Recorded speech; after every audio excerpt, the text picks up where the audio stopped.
kosovarët rezistonin për të shtyrruar nga okupatori serb.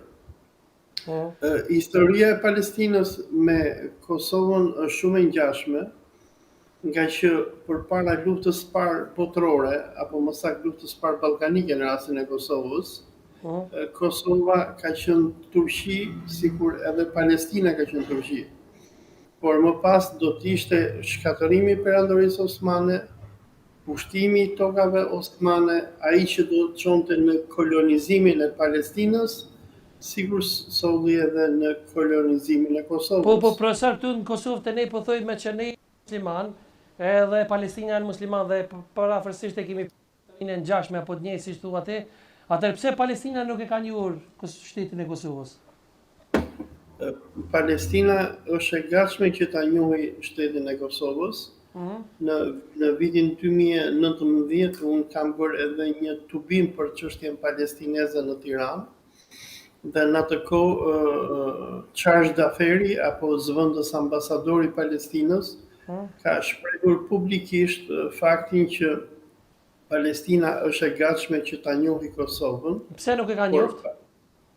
Sepse palën kosovare nuk e lejnë amerikanët që të bëjë diçka të tillë.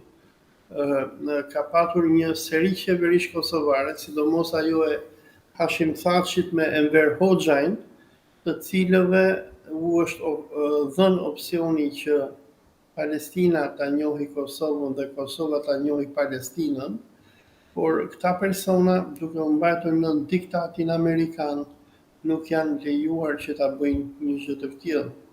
Kemi patur oferta për njohjen e Kosovës edhe nga Irani, ku mbaj mend në kohën kur Enver Hoxha ka qenë ministër i jashtëm, i është bërë ftesa Enver Hoxha që të shkojë në Teheran për vendosjen e marrëdhënieve diplomatike, por amerikanët nuk i kanë lënë dhe kjo është arsyeja pse Kosova nuk ka marrë njohjen nga shumë vende islamike. Pa je profesor, a je pro masakrës së Hamasit ndaj fëmijëve izraelit?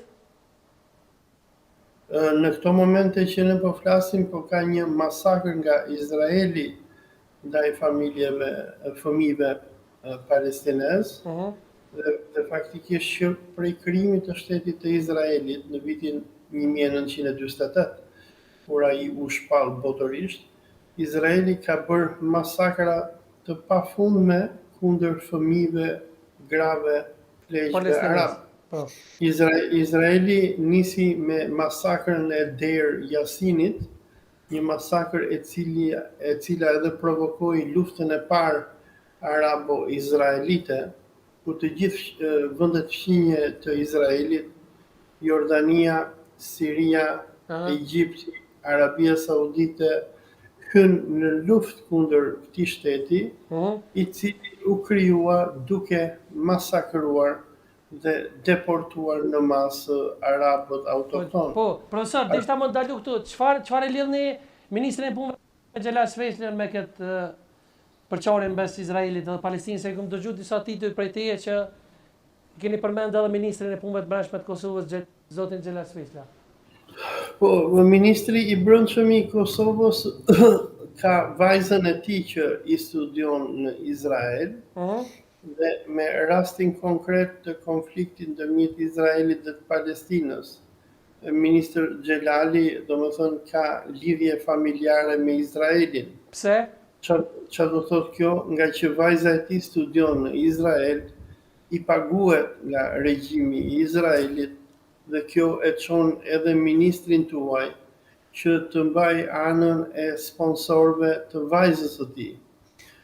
Dalja e regjimit të Albin Kurtit në krah të Izraelit, në konfliktin më të fundit në Palestinë, shkon kundër principeve dhe deklaratave të lëvizjes së vetëvendosjes, lëvizje e cila në fillimet e saj i ka patur nga ana ideologjike e bazuar në të majtën dhe në enverizmin e Enver Hoxhës. Nëse Enver Hoxha me Adem Demaçin do të ishin gjallë, ata do ta kishin bërë lanet Albin Kurtin për tradhtinë që ai ka bërë idealeve të shqiptarisë dhe të majtizmit. Duhet kujtojmë këtu që kosovarët historikisht kanë qenë kundër Izraelit dhe Palestinës, piles edhe kur kosovarët lëshuan lëvizjen e tyre për pavarësi nga Jugoslavia, simboli i dy gishtave që çonte Ibrahim Rugova, ishte simbol që ai e mori nga Yasser Arafati.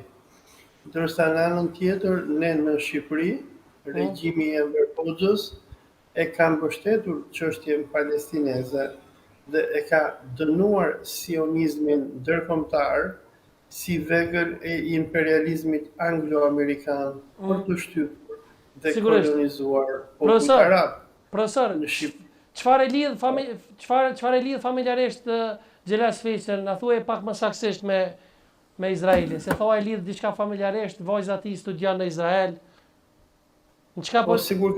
Sigur kam përmendur në një intervistë tjetër, vajzja e ministrit Xhelal Zveçla